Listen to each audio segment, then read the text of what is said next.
Hello and welcome. You're viewing the Citizens Journalist podcast, Mesa County Compass, that brings you the news that you can use from a different point of view. I'm Ruth. I'm Lisa. And together we are Mesa County Compass. Our goal is to create an informed, current, active citizenry armed with the facts. We will be covering what's new to you, what it means to you, what you can do about it, and provide you access to the decision makers when we can.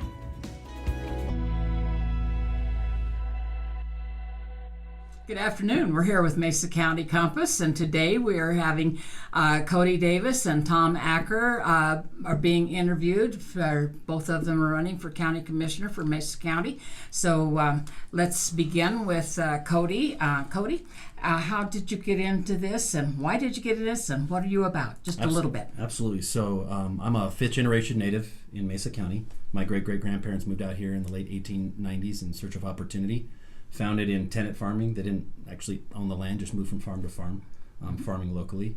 My grandpa in the 50s got into electrical work, and then my dad in the 70s got into home building, and that's kind of where I come in. I'm a home builder, contractor, local businessman. I got involved in local politics via the land use process, and in 2018, with my business kind of running I decided to jump in and throw my hat in the ring in 2020 for commissioner. So I would say land use really got me activated in politics, but as we all know, it's so much more than land use, right? In politics, as we'll probably discuss today. Right. Mm-hmm. And Tom, you're up. Yes. Excuse me, I'm adjusting my hearing aids. So, Cody and I go way back. I taught John in Spanish classes. I never knew that. Yeah. Wow. It's funny. But so I've been living here since '99. I taught Spanish at CMU. I'm a professor emeritus, as they say. During those years, I've been very active in the Latino community. I've also been active I was named by Hickenlooper to the Colorado Human Trafficking Council I was on it for 8 years. I was also one of the founding members of a local organization, Western Slope Against Trafficking. I'm on the board of Grand Valley Peace and Justice, working a lot with the homeless population, issue and population. But I've been active in the community my whole life. Okay. And in fact, the reason I decided to run was I've looked at our community from a vantage point, which arguably is the lower echelon, and I think a lot of the issues that the less privileged people in our community face inform what I feel would make positive change in our community. And that's, I've been on different boards, as I indicated, but I feel that obviously being a county commissioner, you'd be able to make real change, some policy changes, etc. And that's the reason I got into it. Very good. Okay. Thank you. Well, that brings up a good point. So what do you both see the role of county government? What is the role? Is it, I won't give you any ideas. Tell me what you think the role is. And Cody, we'll start with you. Okay. The role of county government is pretty broad in a sense, but at the same time, I think we should be very specific about what we mean by things. County government does a lot. That's what I mean by broad. We run landfills, we run roads, Department of Human Services, Justice Center, the DEA. So we do a lot. But I think we should tailor our role to be very specific at times because, as Ronald Reagan said, government never gets smaller; it only gets bigger. So if we try to stay in our lane, I think that's where we should operate. Core infrastructure, and a lot of the hard work is done in defining what is core infrastructure: health, Department of Human Services, road and bridges, broadband, water, sewer. I think that's where a lot of the discussion is what is the core infrastructure and what is that core role of government in county government. So I think a lot of people think what I do is build border walls, but county government doesn't do that. Like, more people are interested in, kind of that federal politics as opposed to local politics. And I like to think that local politics is much less political and more practical than anything. Okay, Tom, you're next. You're not going to repeat the question? No, Okay, all let right, Lisa all right. repeat that. I'm sorry, Lisa distracted me. Oh, yeah, my fault. So this always happens. So, yeah, so as Cody indicated, I think the county commissioner is an amazingly broad position, overseeing, as he indicated, the health of our community, the social services at a certain level through the Department of Human Services. We also have infrastructure, which is super important, clearly. And we are also, the Justice Department and jails, so that's law enforcement. All of those things obviously are financed by taxes from the community. We pay our housing taxes, and then we also have pass-throughs from the feds and the state. So largely, as I understand it, you've been doing it for 4 years. I'm going to be very new here. We're doing a lot of pass-throughs and required activities that are part of what the feds and the state demand of us. Right. So. Okay. Okay. Let me see, Cody. Well, first I'll start with Tom.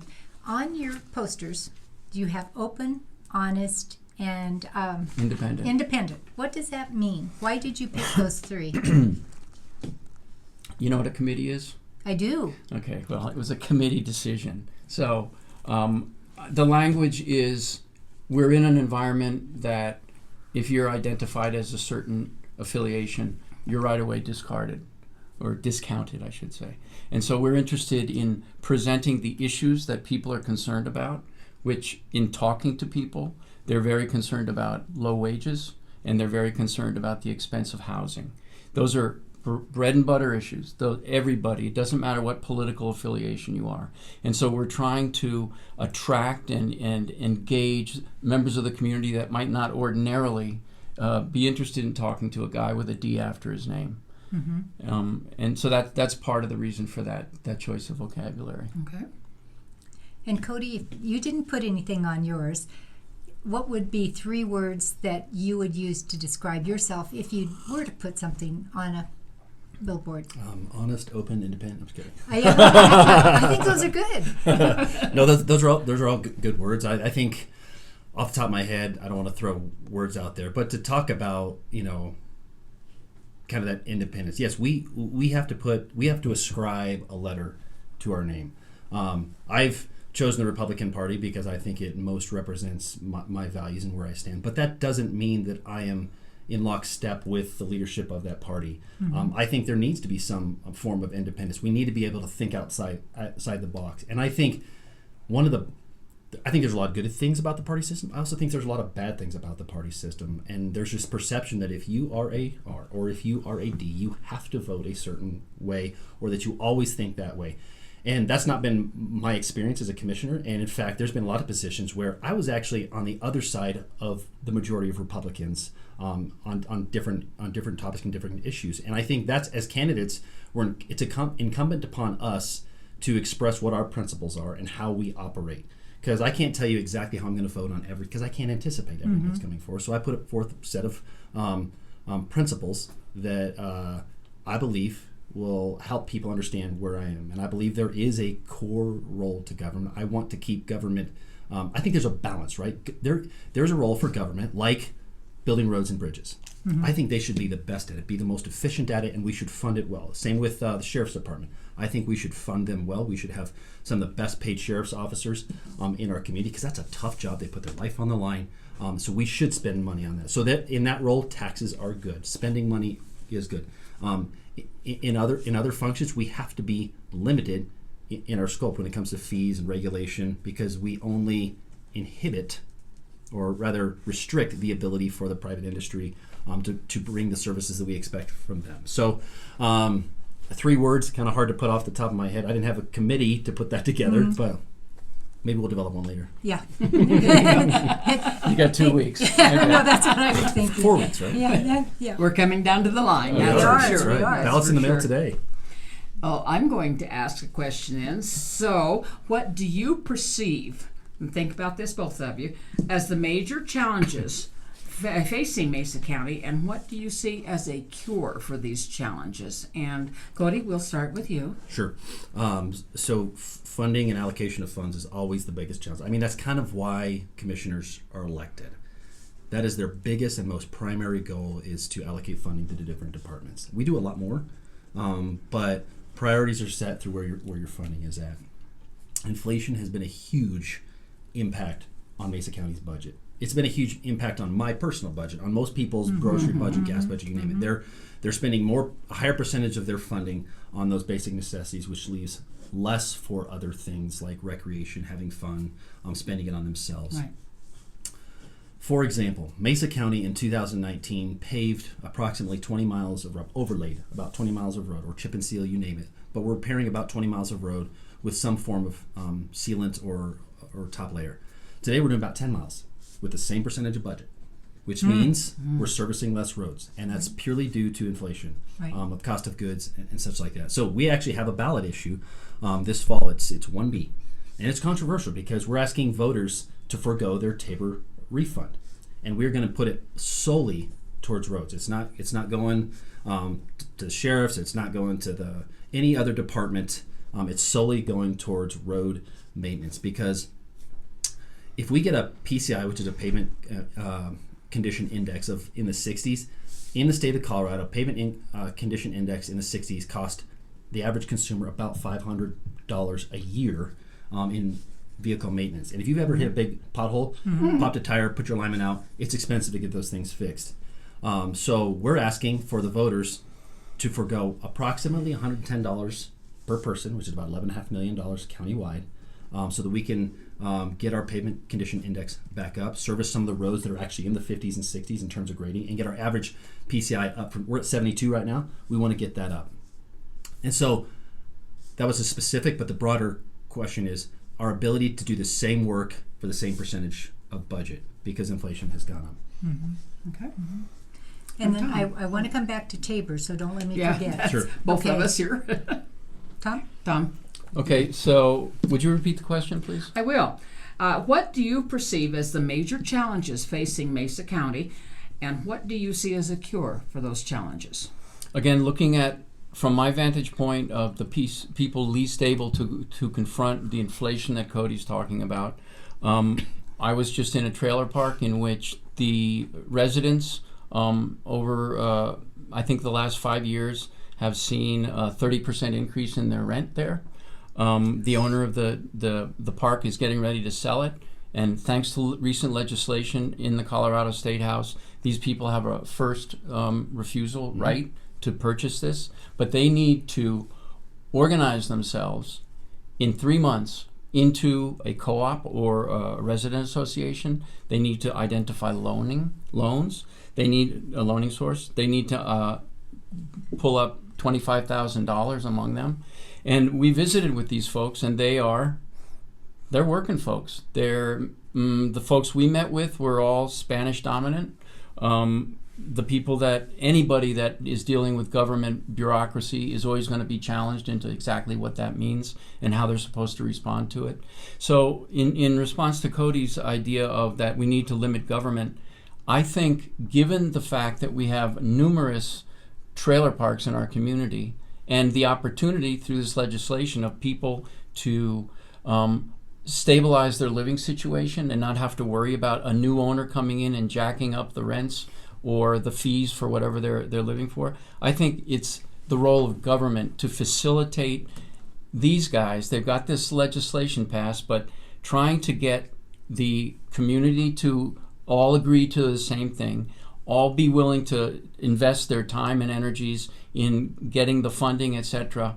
That requires some support from the government. And right now we're running around looking for who is out there, what navigator, this is the term that I think we need to think about, what navigator is available that is going to provide the guidance and create a collaborative enterprise for these lower income, less advantaged members of our community. And let's remember, this is worker housing. This is one of the things that we're most lacking in our community right now. So I would like to say government has a role here. Let's put our hats on and figure out collaborations between private and public sector. And even if we have to expand government a little bit, let's figure out how we can get funding and stabilize the living environment of these people. Okay, so, actually, this was a question we were coming on later because affordable housing, and one of the affordable housing would be more mobile homes. But the problem is that you can only have mobile homes in certain areas, and the fact that they have been privately owned land. Am I correct, or Ruth had said this earlier, that Loma, you can own the land? Because that would seem to be a way that more people could afford to have a mobile home and have something that was decent and affordable. housing. If more of that land was opened up and said, yep, you can have a mobile home park here, and people can own the lots. So, Sure, yes. I'll take that at first. I think it's incumbent upon or dependent upon the original developer, how they when they set that up. Most mobile home parks, in fact, the first home that I owned was a mobile home, and then I invested and I rented it out, and it only cost me $2,500 at that time to buy the mobile home. But it's kind of the original affordable housing unit. But the structure that most owners or developers set up is they own the land and then they rent the space, Right. and then the trailer out. So they can never genuinely own. They can own the trailer, but they don't generally own the property beneath it. So that is generally how that happens. It's not prohibited for them to own the property. It's just the way it. The money been is in developed. renting out the lot, if you will, because the utilities are there, the facilities, the roads, all that infrastructure. A developer could do that. I've always said we should get back to the model of allowing and promoting single wides or double wides, whatever it be, but trailer houses, because they're affordable housing. I think there for a period of time in the early 90s, 2000s, trailer houses were looked down upon. They were cheap. We need to get rid of them. We need to move on from them. And now we're looking back going, maybe we should have promoted that a bit more because it's an option, right? It's not everybody's ideal option. No. It's not the American dream. But it's a Right. great starter. It's a great starter. It's a great step for someone to climb the ladder. And it also adds inventory to the system. And that's what our system is desperately missing right now is inventory. We can talk about the problem, too many people moving in, interest rates stuck up at a higher rate, so people aren't vacating. There's not this turnover, all that stuff. But inventory is an absolute problem in our community. Now, in response to what Tom had said, what do you think about the government stepping in the way he suggested they step in? Are you in agreement with that, or do you think that that's overstepping the role of the county government? Devil's in the details. The idea, open to talking about it, but I also think it's a better opportunity for philanthropy to step in, nonprofits, you name it, to run this. And we know the biggest killer of philanthropy is taxation. The more a community is taxed, the less philanthropic they are to whatever good deed or cause that they see worth it. Because when they're paying more to the federal government, they're paying less to their local nonprofit, their local food bank, their local church, you name it, who are doing the good work on the ground. So I would rather see it as a philanthropic nonprofit that does this, but open to ideas about the government helping facilitate something like this. We do it like in energy. If someone wants to improve the energy return they're getting on their building, it's a program called CPACE, and they can go get a loan from the bank to improve their building, and we put that payback on the tax rolls for that property. So that note essentially would pass on from owner to owner, and we are the guarantor of that note. So someone who wouldn't normally be able to improve their building to standards can now do so because they have a guarantor, and again, it passes from owner to owner. Okay, so I'd like to respond.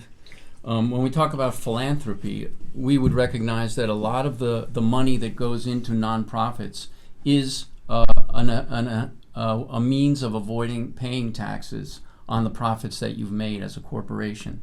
So I don't think it's so much high interest rates or taxes. I think it's it's an opportunity for corporations to avoid having to pay those taxes. And granted, put it into a more community-minded use. In talking to the philanthropic community, one of the things we're finding is there is a lack of funding now. We'll note that after COVID, a lot of the nonprofits and agencies in our community have found themselves budget thin. They've also, during this current administration, the feds, had a lot of funds out there that pretty much flooded our community, enabling us to hire staff and provide services. And all of a sudden, people are going, we have to let you go. We don't have the funds anymore because the federal funding has ended. And so we have to find a way to fill that $900 million budget gap at the state level. We have to find ways that we can, replace those funds that are lost. And it's going to be a real challenge. But I think we have the role of government already in place. We have personnel that are already on the ground. I think that this would be a great opportunity for government to show how it solves problems, etc., without having to grow it. Let's just use the resources we've got right now and see if we can solve this problem, and obviously other problems as well. But that problem that you're solving would take money. Well, right? they have to find the funding, yes, and that's also a challenge. Because if you spend it one way, you can't spend it in another way. Exactly. Exactly. And where would you not spend it? Because you've got this, we're not giving you any more money. What are you taking it from? You're giving me a segue into 29 Road? Sure, if that's where you want to take it. So I would say, we had to do an exemption of Tabor funding or Tabor payback to underwrite the cost of doing the regular maintenance that the county should be doing otherwise. And I would say right now, given the fact that people are so stretched and budgets are so stretched in speaking to the food banks and speaking to the service providers, everybody is running on fumes. We need to think what is most necessary in our community. And when we talk about housing, when we talk about food, those are two of the main issues that people are stretched. Their dollars are really stretched. We know that 30% of the county's teachers are housing stressed. And so what are we going to do to address those problems? I do not believe that this is the time to take on a big, muscular, expensive funding that is going to detract funds from all these other needs in our community.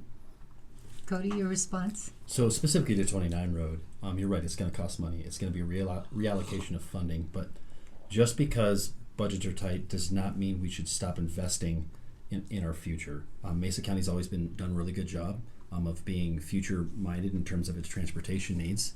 The current loop today, we've invested over $200 million in, and those investments at that time obviously hurt.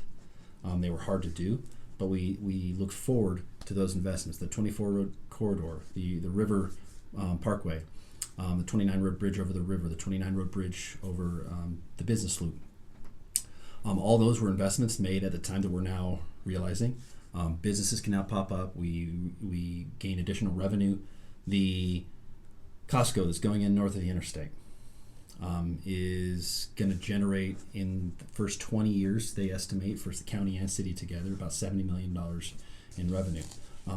Without an investment in public infrastructure, that loop and stuff like that, you wouldn't have businesses like that coming into this community. So I see it as an investment that will eventually pay itself off and more.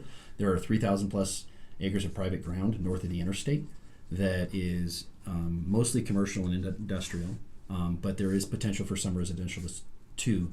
But we would otherwise, without the 29 Road interchange, wouldn't have access to that. And it's not where there is current agriculture. It's not where there are current peaches being grown. There's not residences over there. It's over by the airport. It's a great industrial area, commercial area for future growth and development. And without such investment, we wouldn't have it. I think we can do both and. I mean, we can be mindful of the dollars going out, spending on roads, and continue to invest in the future. And finding that balance is delicate. Yes, we're asking for voters to give us their Tabor refunds this year. We've never asked that before. But that's what Tabor asks. It's not a never new tax ever. It's you have to make the case to the voters, and that's essentially what we're doing. Okay, so since we're on Tabor, before I forget, unless there was something you wanted to Yeah, respond. I did. Okay, I'm sorry. I did want to talk about that. So, the Costco is going to be contributing revenue to our coffers. I'll admit that, but the quality of the jobs, the hiring, it's going to be fairly low pay, which is something we're trying to get above. We remember that the median housing cost here is $430 $100,000 when wages are around 70,000 median wages, household wages. I think that's high. I don't think. Yeah, well, it's median household, so it's Okay, 2 household, employees. Okay. So I think we need to recognize that we've got this disconnect from what costs are and what wages are. I also wanted to just have us recognize 2 things about 29 Road. One, that's really a development project more than a transportation project. And with development projects, it's usually the case that the developer is going to put up some funds before the project takes off. And right now, we don't have any buy-in from the state. We talked about the state's hole in their budget. We don't have the feds buying in. And on top of that, this project is going to require maintenance. Normally, on 24 Road and the other interchanges, either the states or the feds were responsible for maintenance. In this case, neither of those entities are going to be paying for the maintenance for the ramps on this project. So it's going to be an additional cost to the county than what is being portrayed as. Can I respond to a couple of Yes. those? Oh, absolutely. It's not fair if we just said, "Well, now we're moving on." First of all, this is not a development project. This is a transportation. Our first model of the loop was in 1957, where they envisioned this loop kind of like the 101 around Phoenix, right? A better transportation system in our community. So primarily it's a transportation issue. There is potential for development north of the interstate, and there are people who will benefit from that. The Piccadilly interchange over in Aurora was triggered by a development. We're not talking about a small development of 215 acres. We're talking about large developments with thousands, 10,000s of homes that go in there. And so they can literally upfront the cost of an entire interchange because of the size and scope of a development like that. We're not talking about that here in Mesa County. Yes, CDOT has said we will not maintain these going forward because there has been a strategic divestment of CDOT in the state of Colorado in roads moving forward. They would rather see no new roads and more public transportation, which I understand that ideology, but we're here in rural western Colorado where we still rely heavily on investment in that infrastructure. And this is not just a road project either. This has components of multimodal parking structures, not structures, but park and rides rather, and pedestrian, bike. And the beauty of this interchange is that with our traffic modeling, it shows you get a lot less traffic on your local roads, which is where you walk, bike, take your families to the park, and things like that, and you get more traffic on your major thoroughfares, which is exactly where you want your traffic. So it's a safety issue, it's a transportation issue, it's an economic development issue, and it's finishing a project that we've been planning for well over 50 years. Okay, one last response from you, because then we'll spend all our time on 29 Road if we're not careful. Yeah, but I think the fact that it hasn't been addressed in 50 years speaks to the questionability of the value of this project. And I will also mention that Professor Schultes from CMU, who is a specialist in transportation, has said that this project is not a wise investment of funds and it's not well designed. One last response, and then we'll move on. I've talked to Professor Schulte. I have a ton of respect for her. I think she also sees the future without roads. I also think she was hyper-focused on just Interstate 70 and the 29 road corridor rather than the entire system-wide impact on our traffic. Okay, I'm going to break loose. Okay. And ask totally different, go a different route here. What about our homelessness and substance abuse here in Mesa County? Your ideas and plans for addressing and possible elimination of this problem. Cody, we'll begin with you. Elimination of the problems. All right. Yeah, shooting for the stars, which I guess we should shoot for the stars. So what we've done in the last 4 years is we've set up what we call our MAC team. That's our multi-agency collaboration, where we bring partners, private industry, our sheriff's department, and our new behavioral health administration that's underneath the county administrator into issues. I've never felt this was a problem of a lack of resources in our community. We could always use more resources, but it's never been a lack of resources, I think, is the problem, rather an alignment of resources. The people who are struggling with mental health in our community, and mind you, the Mesa County is one of the highest counties in the state for suicide. So we realize we have a problem, and we need to work on that. But we also need to align those people who are struggling right now with behavioral and mental health, substance abuse in their home. The last thing they're going to do is find the requisite resources for them. And what happens often is those people, without the proper help, end up in our jail. And that's not the place for them to be. We need them getting the help they need, going to work on Monday morning, taking care of their kids if they have them, and being that contributing member of society. I think everybody agrees that's where they need to be. That's where we want them to be. That's where we want them to be. Yeah. And It's good for them. it costs us $42,000 per inmate when they're sitting in the jail. That's an expensive place for them to be. We don't want them. Is that $42,000 per year? Per year, or- per inmate. Per year, per inmate. We spend That's more than I spend for Yeah. my living. So we spend a lot less when we can kind of put some of these resources to work in our community. So we've set up this MAC team where we have actual caseworkers who go with these people, find these people. We usually find them in crisis. They don't Right. offer to get help when they're doing okay. It's usually when they're in crisis. So we have co-response with our sheriff, with our PD. And again, this is not just the Mesa County. We're working with the Grand Junction. We're working with FRUTA, we're working with the state. Everybody's involved in this process, but to provide caseworkers so they can give warm handoffs to these services. Take them, call them on Monday morning, say, hey, you've got your appointment at 9 o'clock. Let's not miss it. I know you're stressed out, but I'm going to come get you. I'm going to take you to this appointment so you don't miss it. We've actually had a lot of success with this program over the first couple of years we've had it. And I'm not going to attribute all of this to our behavioral health program, but since 2020, our jail population was over 600. Now we're down into the 300s for the first time in a long time.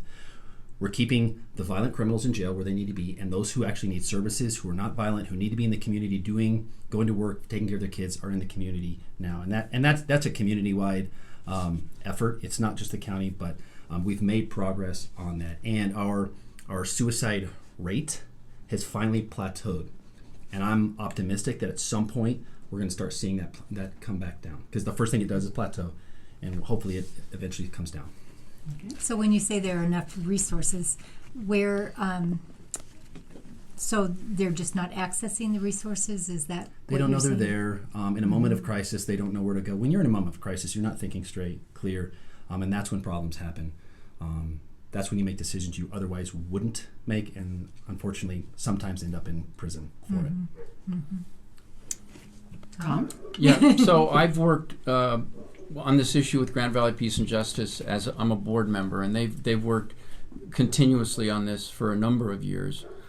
They are one of the sponsors of the West. I'm blanking on the name, but it's an acronym. It's to find housing during the coldest months of the year for 15 men who have been screened by Sherry Cole, and it's been very successful, and they're staying in different churches throughout those 4 months. So Grand Valley Peace and Justice has also been working on an interim housing plan, which they hired an architect, they got a grant for those funds. They designed an interim housing plan, which includes wraparound services, 24/7 management of the site. You could have car parking, you can have your RVs in this site. You can also have slab housing, and we're trying to find a site for that we could set that up. But we need to be mindful, and the reason there's a variety of different housing situations in the plan Grand Valley Peace and Justice has is because different people have different needs. It would be a serious mistake to lump all these people together and say they're all suffering from substance abuse. Mm-hmm. Many of these people have gone through really bad things, and we also need to recognize that many of them are older members of our community. The people that are out in the streets flying signs, that's a minority. But many of them, and this is the good thing about the MAC program, they're addressing those what do they call them, frequent flyers, right? Mm-hmm. That are oftentimes a drain on resources, really expensive. So one of the things we need to recognize in our community is District 51 has 50% students in low or reduced lunches. That, to qualify for that, you have to be living below the poverty line. So that means there are a lot of families in our community that are arguably one paycheck away from losing their houses. And so it's a systemic problem. Housing is just the homeless situation is a manifestation of a bigger problem, and we need to go to the roots. We need to go upstream and see what's causing these problems and how can we avoid them to get to this crisis mode. So I just wanted to be mindful of that. And in terms of resources, if you've been reading the newspaper, Mine Springs has been in constant problem from a number of years back. And we need to really settle that down and make sure that those resources are available to our community members. Right now, it's questionable. Too many people are being sent to Denver, and in doing that, they're being separated from their network, which is the last thing we want to do. We want to enhance the networks, the community networks of our people. But I agree with most of that. Yeah, but well, I guess I've had a relative that worked for Mine Springs, and part of it is the administration. So I think that I agree with you. You can't lump it and say we don't have a resource. If your administration is causing problems, then you're not going to have the help that you need, and you're not going to have the facility managed well. So, okay, I think that's good.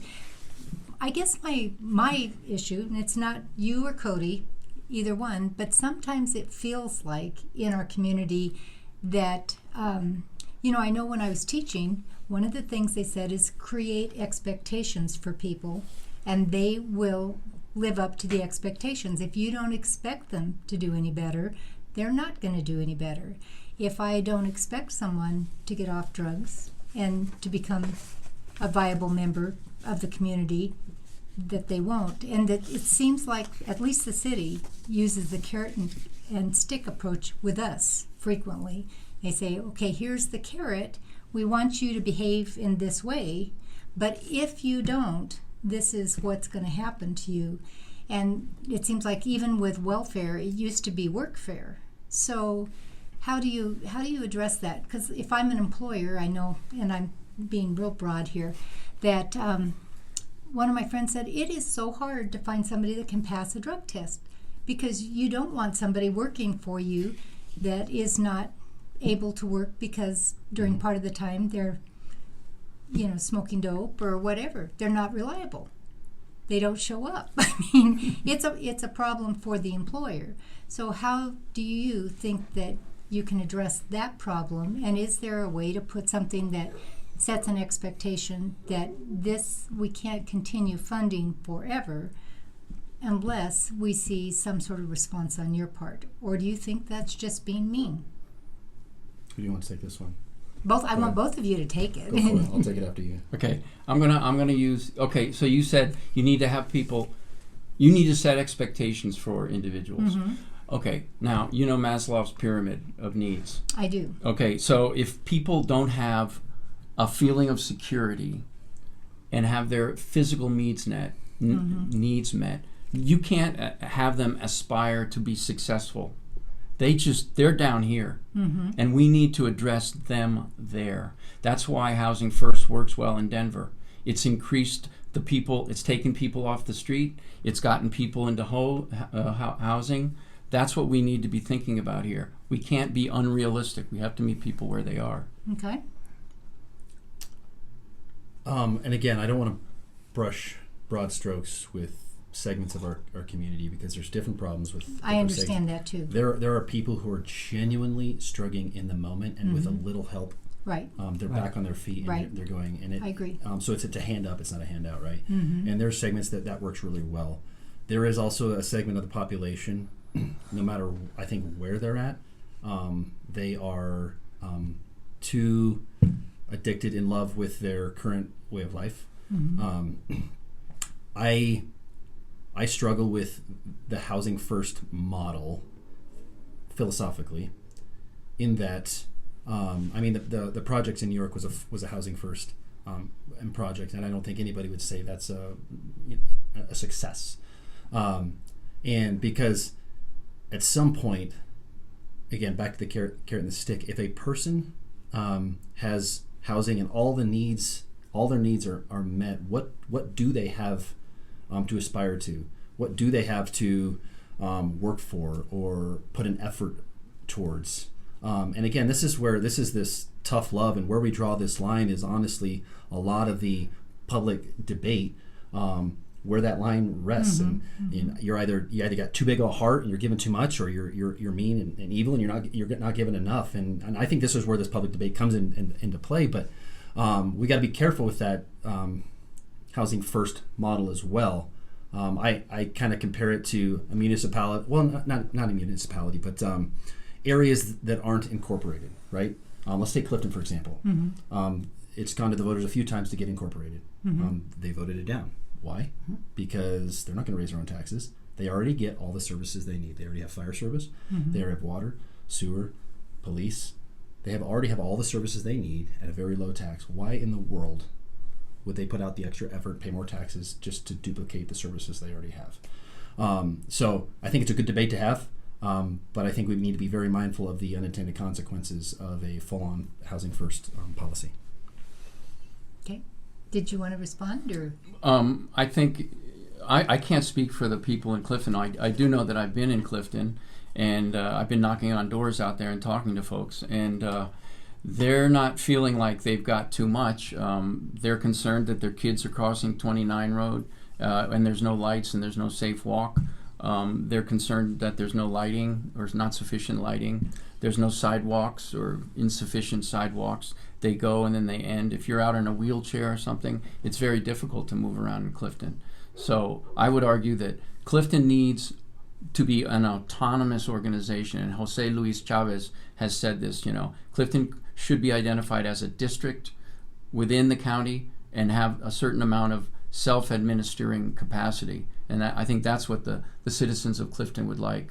And again, I shouldn't speak for them, but this is what I've heard from Jose Chavez. And I actually agree with that. I think Clifton should, at some level, incorporate maybe a special district of some sort. And what would that do? I mean, if you did the special district? It would raise their taxes. I'm going to say, because I'm in that area, I'm actually the no man's land between Grand Junction and Clifton. And just to clarify, 29 Road is not in Clifton. Right, it's in the city. But it would raise taxes, but it would provide more opportunity. Because if you know anything about Clifton blew up in the 1780s in the oil boom rather, and developments were built without a lot of concept to traversability, walking across the community, walking on sidewalks. There just wasn't any thought given to it back in the 70s. Instant housing, and now we're bearing that burden today. Mesa County is focusing right now on trying to get Clifton walkable with sidewalk, connecting roads, and things like that. And it's a burden to go in and do it after the fact. So, yes, a district would be good, but Clifton residents have already rejected that a couple times. And so my point is, if you already have kind of that basic level of service, yes, everybody would like more sidewalks, but the question is, do they see it of such value that they would raise their own taxes, is the question. Right. So. And that will have to come with time. Yep. Okay, go ahead. The one thing that we didn't address, because I was going back to Tabor, you said that you'd like to have a exemption from receiving that refund this year. So are you still in favor of Tabor? 100%. Okay. And go ahead. No, let me clarify. please. I think there's kind of some misconceptions about what Tabor is, and that if you ever ask the voters to keep the overages, then you're therefore violating the spirit of Tabor. And that's not the spirit of Tabor. The spirit of Tabor is, if you go over your revenue limit, you can go and make your case to the voters that we need this funding to do A, B, or C. And if the voters trust you, if they believe it's a worthwhile investment in their community, they will vote to let the community, but it goes to the voters. So I don't think me asking the voters to keep their $11.5 million this year, or actually it was from last year, that we collected last year, that it's a violation of Tabor, but rather right in line with the spirit of Tabor. And tax increases are not in the, do not go against the spirit of Tabor either. The spirit of Tabor is always, do the voters approve of it? And statewide, the majority of constituents, even Democrats in Mesa County, close to 60% support Tabor. It's a very popular idea because it is a restriction on the growth. It's a check against the growth of government. And Tom, how do you feel about Tabor? Well, I mean, I think the fact that, correct me if I'm wrong, Cody, but I think there's 4 other counties in the state of Colorado that have Tabor, and the rest have been debruced. Yeah, there's still a lot of municipalities that haven't debruced either, and the state of Colorado in general has not debruced. Right. Well, but you the different entities within the state the majority of them have debruced, which speaks to who likes Tabor and who doesn't. I think there's an issue we have that could be holding us back from getting back to the funding that we need to keep our schools in good shape. We have the issue of continuing the mill levy override coming up on this ballot, but that talks to the need to have sufficient funding.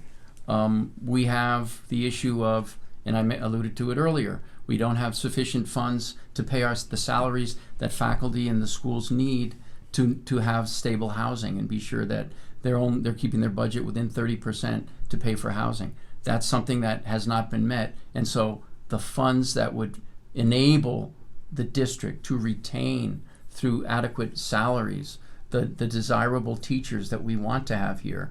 And that's an issue that's going to play out by people are going to check out what our schools and how successful they are, and people will decide to come or not come based on that. That's one of the things that a responsible parent will always look to. So I think it has consequences to allow that sort of reimbursement or giving back the funds that Tabor does. $110, I mean, that's like a meal at a nice restaurant. That money would really benefit the community, and that's something that we need to think about when we're talking about Tabor. So in your opinion, you would like to see the county debruce? Yes. Okay. And just for some clarification, the school district is debruced. They don't have a revenue cap locally. And Tabor is much more than just a revenue cap. So yes, all these communities across the state of Colorado have debruced, taking their revenue cap on, but they still can't raise taxes without a vote of the people. And that is incredibly popular statewide and in our community. And Mesa County is the only taxing district within Mesa County that is still revenue capped. And some may see that as a burden, but it's also an opportunity for me to make the case to my voters that I'm worthy of an extra $11.5 million this year. Okay. This one is for both of you. 95% of the population don't trust the government at any level. How do you plan to address this? They just don't trust. They don't think that the government's honest. They don't think that they're efficient. There's all sorts of things that they don't trust, and it's both sides. It's like the Democrats don't trust the Republicans don't trust the Democrats, and everybody says, no, what you said isn't true. So how do you address that? I'll start. When I got elected the first time, no kidding, the day I got elected, I got called a politician, right? Mm-hmm. So the second you get elected, you kind of cross that veil from normal human being to a politician, which is like offensive. So just so you know. Which is offensive because I'm not scared. Okay. I haven't even done anything yet, and I'm already a politician. Yes, absolutely. We do some yearly polling of our community, what means the most to them, where they're at, and average polling, generic polling has people here for the services they receive, things like that, and then you ask them about how your government's doing and spending their money, and they hate it, and that's true everywhere you go. We just saw a poll from Weld County because I'm interested in different polls across the county, and Weld County is a very solid R community, and they asked how their government was doing, and they rate them terrible. Doesn't matter. I mean, local government actually does the best on those types of polling. Mm-hmm. When you get to state, it goes down, and when you get to the federal government, nobody likes the federal government. Mm-hmm. Mm-hmm. And so, yeah, that's a burden on us. But I also think a healthy level of skepticism from the community to government is a good thing. Mm-hmm. I want that. If I never got any pushback, if I never had anybody come to my hearings and asking good questions or feedback from the community, you'd almost question what's going on. So I think a healthy level of skepticism, not necessarily mistrust, but maybe even mistrust. I mean, that they don't necessarily trust so they're keeping an eye on their government. And I think that's at a core level good. I mean, I bemoan the fact when we get those surveys back, and how do you think the commissioners are doing? And 30% say we're doing a good job, and 70% say we're doing a bad job, right? Like, I mean, that's at a personal level, that kind of hurts sometimes. Right. But at the same time, we should have that healthy level of skepticism in our community. How would you ever aspire for anything greater if you don't have that skepticism? Yeah, absolutely. So I have to say, I don't know where that 95% figure comes from. Do you have a source for that? No, we're just throwing that out there. Okay. 92% of statistics are made up on the spot. I did. I made that up on the spot. Okay. I think so if just to make you, just to challenge you. Okay. I got you on it. Okay, anyway. No. I didn't. Okay. Talking about the health assessment for Mesa County, I think those statistics reflect the reality and the attitudes of the community. And when we're looking at the percentage of the community that is dissatisfied, and this is dissatisfied across the board, they're dissatisfied when they're housing stressed, when they can't afford the food, when they're not satisfied with something that happened with some administrator in the community. And there's a good breakdown there. So those are real numbers. And the numbers of dissatisfaction increase with the level of income, right? Those that are really suffering are going to be more dissatisfied. That's to be expected. So in terms of government needs to be accessible. And, one of the things that I've spoken about a lot is the difficulty with getting into a commissioner's meeting. They're housed in a low parking density place where you gotta, drive your vehicle. They're done at 10 in the morning when everybody's working. And I would always suggest, if you want community satisfaction, be accessible to the community. Let's have our commissioners meet in different areas in the county after work so that all members of the community can participate. And I will also say that I think we really need to provide interpreting so that the Spanish dominant people have an opportunity to interact and engage, and so that the commissioners and the department heads can listen to what their concerns are. It's a challenging thing getting up in front of that microphone and addressing you guys. And so for a lot of people, that would enhance their appreciation of government because they feel like they're being listened to. I mean, when I'm out talking to people, they don't want to hear me talk. They want to tell me what they think. And people get satisfied when they're able to do that. And I think that's something that as an administrator in our community, we need to be mindful of. People want to be heard. Let's facilitate totally. that. Yeah. Now, that was one of my questions. Yep. So here we go. And I agree with the sentiment. People want to be heard. It's one of the reasons why for the last 4 years we have town halls, and I think town halls are probably a better format for people to engage. Because most of the day in and day out business of the commissioners is approving contracts and different things like that we do an administrative public hearing at 9 a.m. in the morning. Unless it's something of political nature, which people come and pack our courthouse when it's of value to them. But these town halls that we have with people, we have them round tables, we have town hall styles. We go to each community and have these, and we usually have them in the evenings or on the weekend, is an opportunity for them to come and talk to us. It's hard to get up at the dais, just like Tom said, not the dais, but the lectern, and speak to the commissioners, and you get 3 minutes. It's maybe not the best opportunity to have a good dialogue with the commissioners. So yes, we could have our administrative public hearings in the evening or on the weekends or something like that. You might get a little better attendance, but my hunch is with the kind of the boring day-to-day contractual obligations that we do in those hearings, probably not.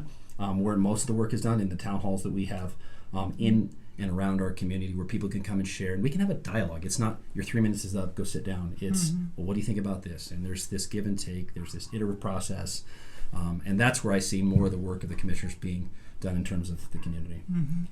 Okay, now I'm going to ask a question: is because this is apparently a better way with your town halls and that, how is that advertised so that the average Joe can hear about these and plan on attending? Because average Joe doesn't always hear this kind of stuff. Sure. After the fact, we're saying, I wished I'd have known. Sure. We'd been there. You're talking about the town halls? Yes. Or just any of it. Any of it. But basically, how do we get to know what's going on? And when you can contribute. Yeah. The absolute best way for someone to be engaged is to get on our sunshine list. That means whenever there's a public meeting, that means when there's ever more than 2 commissioners together, you get an email. You might get a few emails during the week because we meet a lot together during the week. Right. But that's probably the best way to stay engaged in knowing what your government is doing. We also have blogs, Facebook, social media, where we try to engage with people. We don't have a big following. We're trying to increase that following so people stay engaged. But at some level, someone has to take the initiative to try to engage. We can't send postcards out to every single constituent every time we have a meeting. That's just not economic. Trust me, I'm in a campaign. I know how much postcards cost. So we can't do that every time. So yeah, at some level, there's got to be a civically engaged populace who wants to be in those meetings. But we want to make it available. We want to make it transparent as best we can. And we've since, I think we've increased our subscribership to our Sunshine Lit by over 500% in our 4 years, because we want people to be engaged. We put our schedules out on Friday, so not everything. You're not going to know when I'm going to get my haircut next. But when I'm meeting with public officials, when I'm meeting to do something public, we put our schedules out every single week, me, Bobby, and Janet, so that people know what we're doing, who we're meeting with, and they have that opportunity to engage. And I know people watch it, because when it's of something importance to me, they're emailing, texting, calling, why is this on your schedule? What are you doing? So there is opportunities for people to engage, and I encourage them to do so. And Tom, I have a feeling you do it differently. How would you get more Well, engagement? I just in response to that, I subscribe to this, you call it the Sunshine List, Yeah. and I receive notification of what your agendas are going to be, etc. But frankly, the language, whoever is choosing that, it's probably comprehensible to you, but it's a lot of abbreviations and issues that are not very clear to the general public. So I would just say, think about that, because if you're on the list, make it comprehensible. And what would you do? How would you do it? What would I do it? Well, I think, okay, town halls are all well and good, but nothing's binding in a town hall. It's a give and take. But the commissioner meetings, issues are addressed and votes are taken and things are binding in those. So I think a town hall is all well and good, but I think you need to have a commissioners meeting that is accessible as a town hall. And frankly, the town halls are often, I mean, I know I went to one, a Western Colorado Alliance hosted one out at base camp a couple years ago. And I mean, I imagine, I mean, I know for a fact most of the people there were Western Colorado Alliance people, which is all well and good, but other people weren't privy to that was going on, because they're not on that organization's mailing list. Which brings me to a point, and I think it's absolutely abhorrent that Cody and I have not had the opportunity, and God bless you guys for allowing us to be here, but we have not had the opportunity to just speak in front of in a public audience, because it's been either a chamber or a Rotary, or, well, we didn't do Club 20. You weren't invited. This is the closest we've ever been to that. Yeah. So you guys, God bless you. I mean, I hope that this is being heard by the public. Yeah. You know. And that is our big complaint. It's one of the reasons we started the podcast, is because we thought oftentimes when you're looking at politics, unless you want to contribute $50, you don't know where they are, or go, to Mesa College and they're hosting, but there's a cost and there's parking and it's not accessible to everybody, and that is a big issue. Nor is it a true debate. I mean, No. today what we've had is closer to a true debate. It's usually forums, and a lot of them are softball questions. So I appreciate the format. I appreciate Tom coming. Yeah. Thank you for. We were putting us really here. excited. We about are it. really excited to have you here as Yeah. well. Absolutely. Yeah. And it is, and my problem with what the county puts out, and I love you guys. Sure. It's not anything about you, but you look at that and you think, oh my gosh, that's so boring. And I get bored. I guess I get bored easily, because I look at that and I think The content is boring, or the way we put it out? the way you put it out to me is really boring. I think It's that's a not- constructive criticism that maybe we can improve. I don't know how you improve it, but it's just not engaging. It's just you just look at it and it's like looking at a textbook Yeah. from microbiology. It's a little bit like that. Don't look at me. I taught Spanish. I know. Yeah, I think I agree with her, and that's what I was talking about earlier. And I'll also bring back to the point, I would like to see us do it for the Spanish-speaking community as well. Something I really need to drill down on a little bit is, people will always say, oh, they're in this country, learn English. I've been contacted over and over again by community members, one of them is an ESL teacher, saying, I have parents of the students I teach who want to learn English. Where do they go? And you know what? The library does kind of a basic level, provided you're able to do it according to their schedule, but that's all volunteers. And they moved out to the Clifton campus. It's not accessible to a lot of the retirees that are manning those things. So I love the staff in the library. I love what they're trying to do, but let's be realistic. We need to up our game if we want to have people get really engaged and participate in our community 100%. So that's So, an aside. I'm sorry. So what you're saying is we need more places where you could learn English Absolutely. and ESL. Yep. Mm-hmm. Yep. For adults. Yeah, For no, adults, no, yes. and that's where I always thought that the library was a great equalizer. I don't know if you went to the library event they had, Meet Me at the Library on Sunday, I was not able to go to that. Okay. Yeah.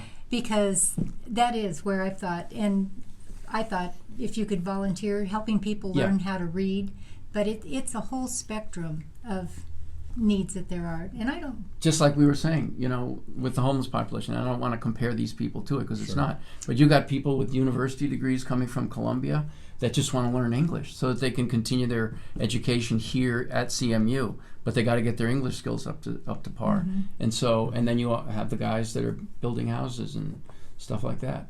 Mm-hmm. Yep.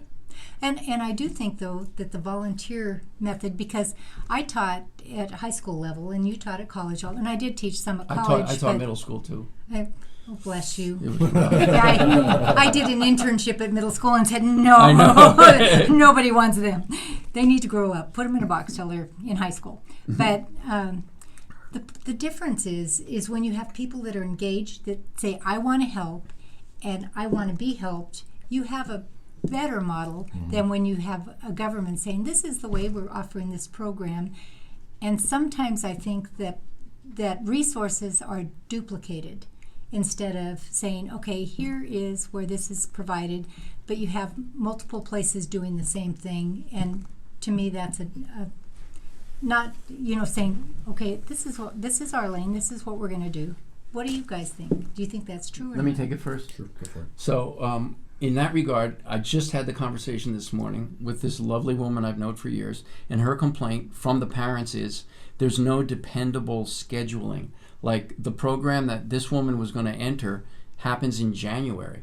Up until January, she's got no resources. She's ready to go now. She wants to get on, but there's no, scheduled program accessible constantly. It's dependent on a bunch of different variables. And as I said earlier, most of what the staffing at the library is our staff, right? Mm-hmm. But the volunteers that are teaching there are volunteers, and many of them are retirees. Mm-hmm. And we got our own issues too. Mm-hmm. And so we can't be everywhere all the time like we'd like to. Clarify the question one more time. Well, I just think that there's some duplication of services that are, and that it would be better if we knew what the services were and saying, and this is just going to be an example. We just have that. This is city, so it doesn't.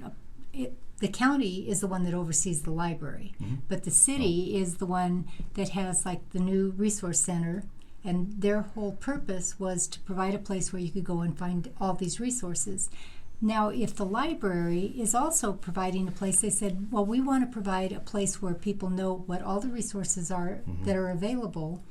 And instead of having a call-in line, I think it was 211, where you could say what's available, they said, well, it's better if we have a person that is there manning a desk to let them know. But my question is if it's a library staff and not a volunteer, it's fine to use that space for that, but is it a good use of a librarian's resource that could be more beneficial to everybody? And I don't know that it's library staff that mans it. So, but I think if it is, that I would rather see that money put to books rather than, or to magazines or to Libby or whatever, than hosting something that's already provided in two different places. Yeah, and for clarification, the library has its own mill. And I know. They operate by themselves. The commissioners just pick the board members. And that's all the that's jurisdiction the only you foresight have. we have. Their budget doesn't go through us. We don't approve their budget or anything. So they have much more independence. than Okay. anything else. Fair They enough. are Mesa County libraries, but Yep. they have their Yep. own independence. Okay. Okay, So- Fair that's enough. good to know. Yeah. Yeah. Okay, Ruth, do you have?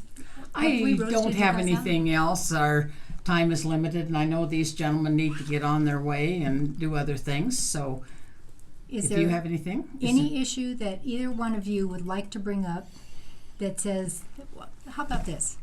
Why should I vote for you? And why should I vote for you?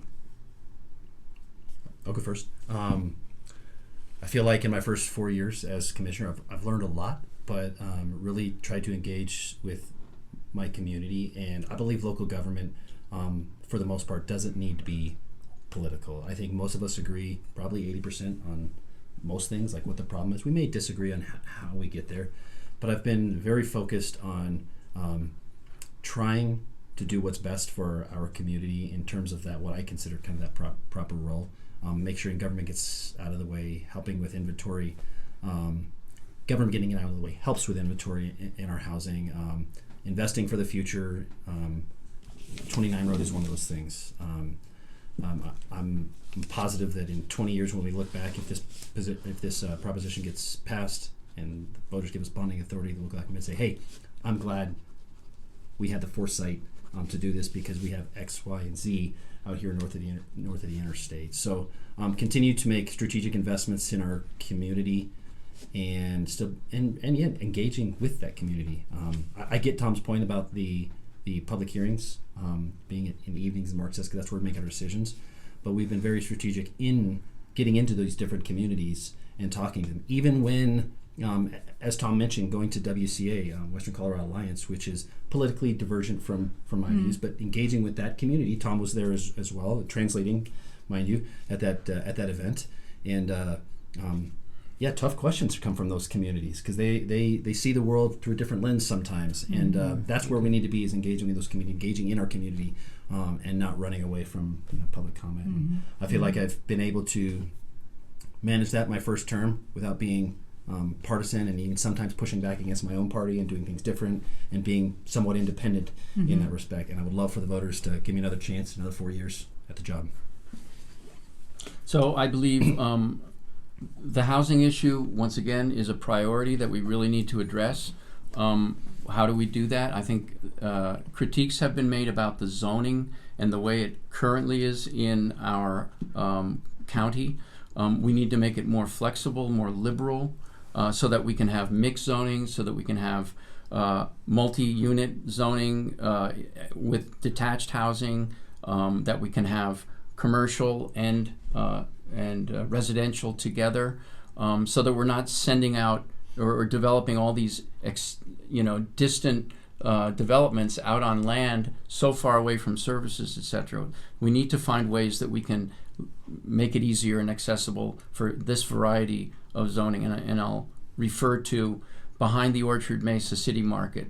They have BOA has built worker housing. It's below market rate, as I understand it. They've done that, as I understand it, by reducing some of their fees and also getting some CHAFA support. They have 3-bedroom, 3-bathroom units, which is a family, so that people can come in and begin accruing that capital that makes you successful in our society. I think that's something that we need to really look at.